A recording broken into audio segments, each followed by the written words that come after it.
This is Pet Life Radio. Let's talk pets. Welcome to Save A Pooch on Pet Life Radio. I am Beverly Isla, your host. Thank you for listening in today.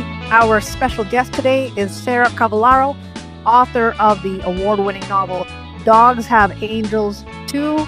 Now, Sarah's powerful story takes us through the fall and redemption of a woman who loses everything, her career, her marriage, her home, and finds hope and healing through the unconditional love of shelter dogs.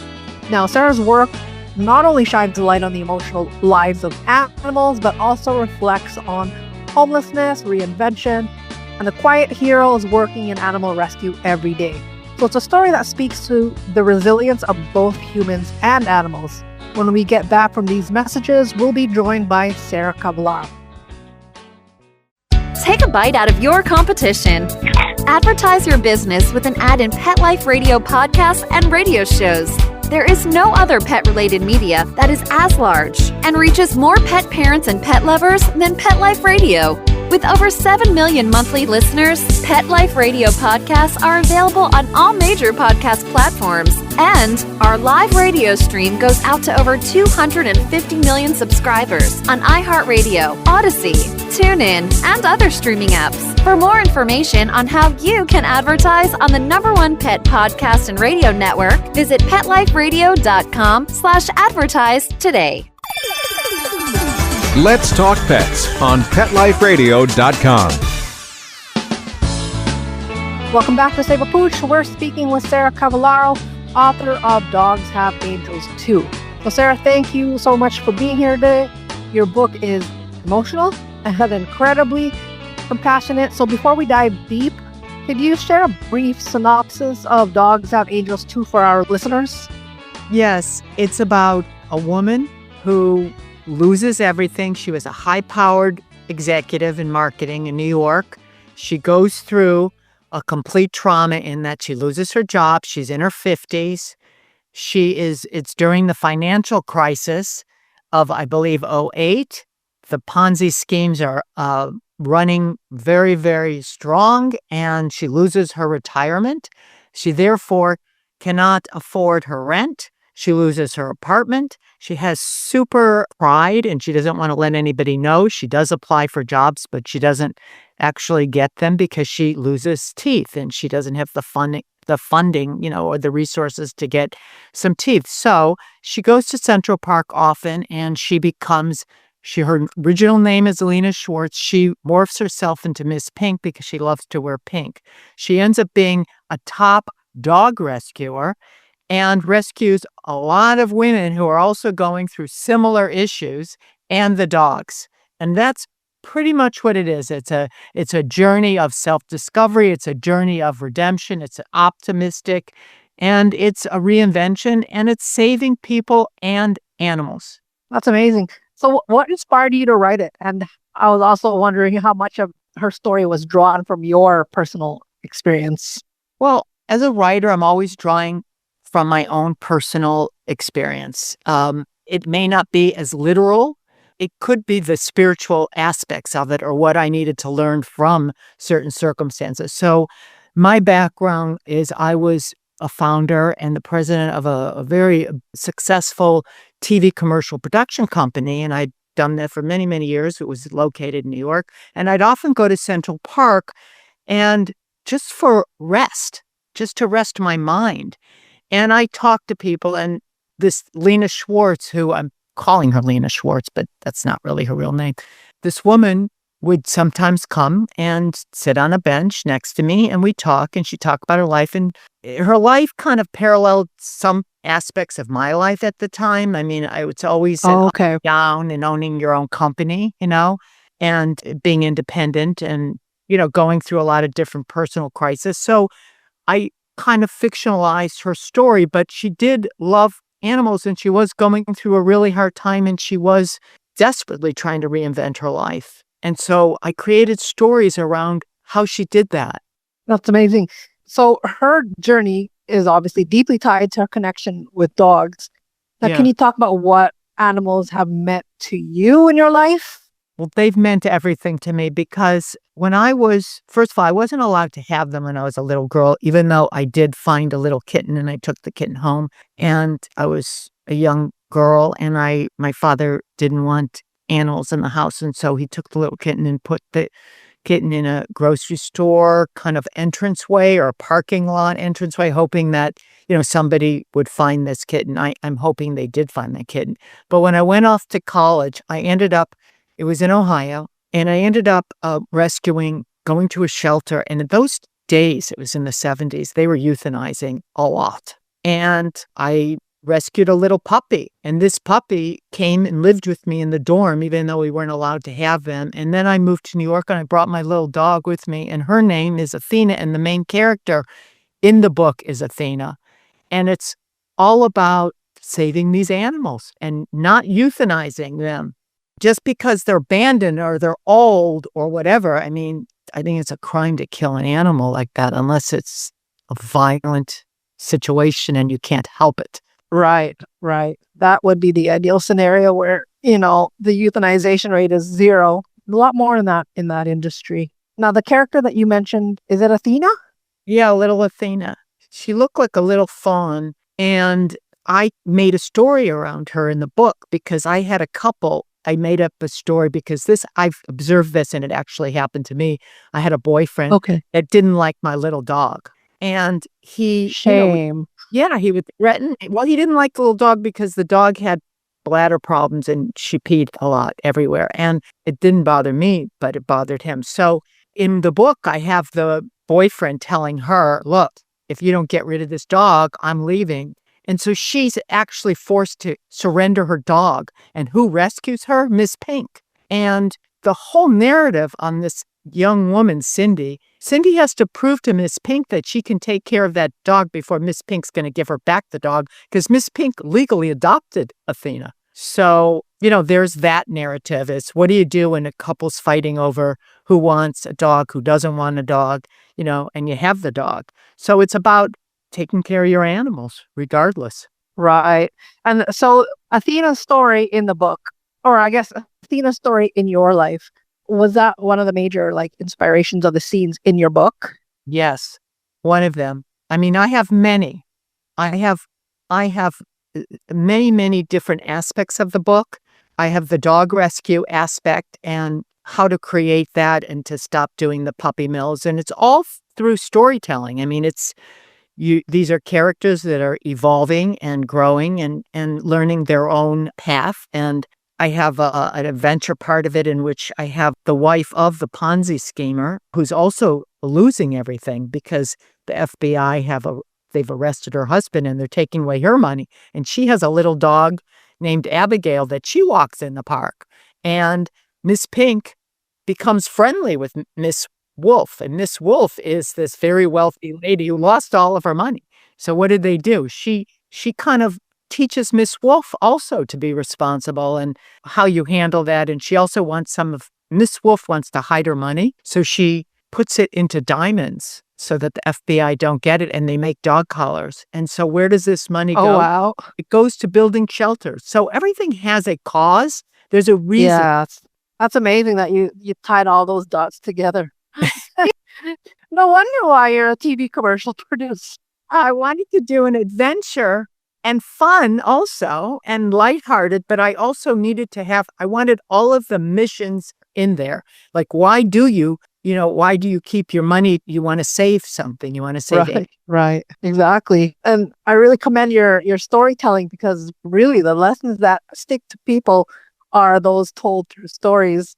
I really commend you for that. Let's switch gears a little bit because I do want to touch on the nuanced look, I guess, at homelessness among women, because your book also touches on that. So what is it that you wish more people understood about this issue? Well, I'll tell you, this is a very, very important issue to understand because you have to understand, how people become homeless, and especially women. Women have enormous pride in their looks, in, the way that their environment is. Like, there's a homeless woman near me. I live in Los Angeles, and she literally has created a mini apartment that she sweeps on the sidewalk. Wow. Yeah. Like, it's decorated. Okay. And it tells me so much about who she is. Yes, she's I think mentally, something happened mentally. I can't diagnose her. I'm not a, For sure. For sure. but something happened in her life that created this. And so when I lived in New York, I saw a ton of women going through financial crisis. Tons of women had lost their jobs in these big companies in '08 when we had the financial crisis. And they didn't know how to get jobs. They didn't know what to do. A lot of them were in their late 50s. And it's a very worrisome situation when, you're an executive. Where do you go? What do you do? You have very high rent. Your kids are in college. Like maybe it's a single woman that's supporting her family. So homelessness. Okay. Now, how do you get there? Many, many ways people become homeless. I think mental, emotional, all that really pushes you into that position. And obviously the whole drug thing, but that's another story. So the homelessness is, I aligned with a really interesting organization, and I actually speak about them a lot. And that is that the homeless people should be able to hold on to their dogs, and those dogs should be taken care of. And this Feeding Pets of the Homeless, which you could find on the website, the dogshaveangels2.com website, they take care of the dogs of the homeless. They feed them and they give them medical care around the nation. And it was founded by a woman who in New York saw homeless women and homeless men with their dogs. And she said, well, how do you take care of these animals? And so she founded this organization. So that's part of it also, Miss Pink becomes homeless, but she becomes sometimes homeless and sometimes she goes into shelters. But she finds more comfort in sleeping in the park bench than she does in sleeping in the shelters, because the shelters are very repressive, and they didn't allow then the dogs. I don't know what they are now in New York, but they didn't allow her to keep her dogs. So she wanted to keep all her dogs. And so she chose to be homeless. And that's something I touched upon in the book and created a little story about that as well.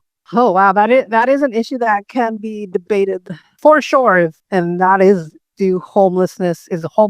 is dogs better off being with homeless, unhoused, I should say, versus being in a shelter? So I'm glad that you did touch on that in your book to raise more questions that need to be asked in this arena. But let's go to a quick break. And when we get back, we'll continue our conversation with Sarah Cavallaro. Begging to hear more of your favorite show? Full episodes of all our shows are available on demand. Go to PetLifeRadio.com to fetch our entire lineup of Possum Pet podcasts. Also, dig us up in iHeartRadio and iTunes. Let's talk pets. Live and on demand, only from Pet Life Radio. Let's talk pets. Let's talk pets On Pet Life Radio. Pet Life Radio. PetLifeRadio.com. Welcome back to Save A Pooch. We're talking with Sarah Cavallaro, author of Dogs Have Angels Too. So the theme of redemption that runs through Lena's life and the lives of the dogs that she works with, what would you ideally hope readers take away from that parallel? Well, you have to really be responsible for your animals, and you have to, truly be responsible. You have to train them properly. You have to take care of them properly. You have to love them. And it can't be at your convenience that you love them. And you have to really think of the welfare of the animal. Miss Pink thinks of Miss Pink, Lena Schwartz, a.k.a. Ms. Pink. She thinks of the animals. And what makes her so inspirational is they trump her needs. And I love that. And if I can share that, it teaches me something, and it gives me hope, and it educates me. And I would love to just pass that on, because it has a sense of altruism. And I believe in altruism. I don't think that I know people say it can't happen, but I believe it can, because it's just a shift in consciousness. It's just a shift in how you see something. Well, when you said that statement, you have to repeat it again. Their needs triumph hers. Yeah.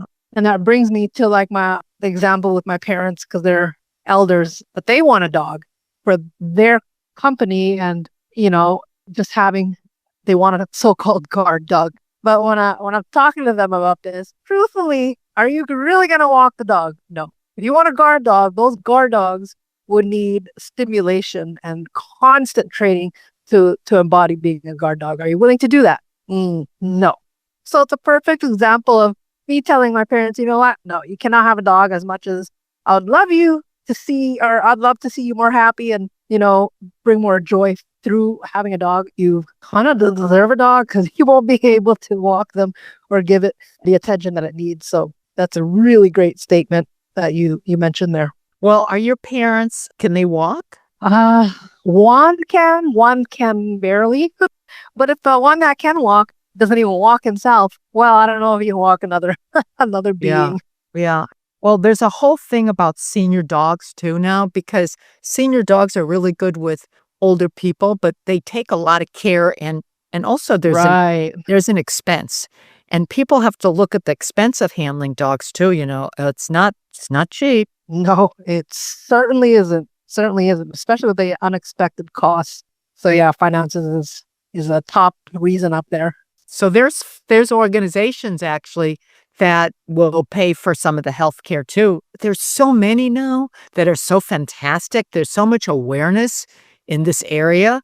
I think it's like phenomenal. It never was like this 10 years ago. I mean, this is something else. So I'm hoping all of this awareness is going to slow this process of cruelty down. And right, I'm hoping. I believe I actually interviewed someone whose purpose is to help seniors that have dogs so they don't have to surrender them based on their capability. So I thought that was a really interesting mission that they have. But you're right, they are popping up more and more. So that's great to see. Yeah, because senior dogs cost, what happens is when they get senior, obviously the medical care, the people can't afford that. So they surrender very quickly. Yeah. Oh, yeah. Actually, yeah. All of the foster dogs I've had came from seniors not being able to take care of them. And those dogs were perfectly fine. Exactly. Yeah. Now, you write so beautifully about the silent trauma that animals carry. In your opinion, what can listeners do to better support shelter pets in their communities? Well, adopt them and also foster them, adopt them, and stop the puppy mills, because that's what they can do too. It's like at the core of it, right? Educate people to not take animals that they can't take care of. But that's a hard one because everybody wants an animal. And then, after a couple of years, life is always changing, as we know, and sometimes not for our convenience. There's a lot going on in this life. So I don't know. I would just say try to foster and adopt this and keep these facilities really well financed so that they can take care of the animals properly. For sure. What's your take on ethical breeding? I'm not proficient in this. You know what I mean? I don't know what ethical breeding means. I can say one thing. Puppy mills is not ethical breeding. You can't breed just for profit. I mean, that's not ethical, in my opinion. You just can't breed and breed and breed and breed animals. It's like keeping these horses where they keep them pregnant all the time. It's not right. It's not good for them. So I don't know. I guess that's ethical, or I don't know what ethical is, but I think it's cruel, really cruel, to keep an animal pregnant all the time so that you can make money off that animal. That to me is kind of gross. So right, that's my opinion. Well, thank you for that. That is an area that is, I'm not too knowledgeable on that as well. I do know that there are some organizations that educate people on ethical breeding. Again, I'm not even going to try to reiterate some of that. That's like a discipline unto itself, and it's actually a business. Like they have business principles attached to this. Like I'm sure that these organizations, these full bred, where they breed full, show dogs and all of that, I'm sure that they have their rules. Oh yeah, for sure. It's stringent when it comes to, if you're thinking about that word ethical, but yeah, that's a loaded word. So it's loaded. It's loaded because I don't know if ethical is just one definition. Everybody seems to have different definitions of what their ethical means. So is it the law? The law is different than ethical. So right. What is the law? I don't know what the law is actually. I really don't. In regard to, I know puppy mills in some states are illegal, but in other states they're legal. So what does that mean? I mean, you're going to have more problems in one state than another. And, I guess that's where like a lot of conflicts are in this whole industry, is the fuzziness of terms and rules and whatnot. So let's talk about your upcoming projects, or let's turn it light a little. hopeful and more in control of what we can do as humans, right? Yeah, exactly. Tell us about your upcoming projects or initiatives. Okay. One really major initiative that I'm trying to put the pedal to the metal, as my son. Oh, please tell me you're gonna produce a movie. Come on. Yes. I don't know if I will produce the movie because I did TV commercials. I didn't do movies. But what I would like to do is get this book. It was adapted into a screenplay, but then it didn't move forward in the way that it was supposed to. So that it was it's a beautiful screenplay. So I would like to get this made into a movie by, a fantastic movie producer or director or, studio. And I would also love to do a TV series because I see this also as a TV series. Nice. And align with, that group of people. And so that's what I'm really focused on now. And also, this could be a fantastic platform for dog adoption once this moves forward, because you're going to use the dogs in the work. For sure. Yeah, so I think it could be great. I think it brings a lot of awareness. I think it can align with a lot of rescues. There's a lot of wonderful actors and actresses that are dog lovers and dog rescuers. So I'm hoping, God willing, that this moves in that direction. Well, I put it all out there that it does. Thank you. You would be tackling more than multiple issues in your work here. I'm ready for it, and I think that there's a lot of people that would love to get involved with this. It has a lot of meaning, and it's visual. So that's that. Very, very much so. And you are talented at bringing out the emotions. Oh, really? Thank you. Yeah. Well, we are out of time, Sarah. Thank you again for joining us and for bringing such a heartfelt voice to the world of animal rescue. And your work reminds us that healing can come in the most unexpected forms, and that love is transformative. Thank you, Beverly.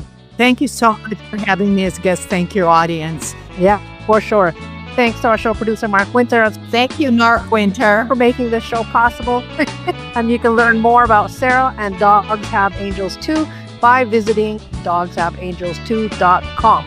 We'll also have the link posted on our show page. If you have any questions, comments, or ideas for a show, please email me at beverly@petliferadio.com. So until next time, spread animal compassion. Let's Talk Pets, every week on demand, only on PetLifeRadio.com.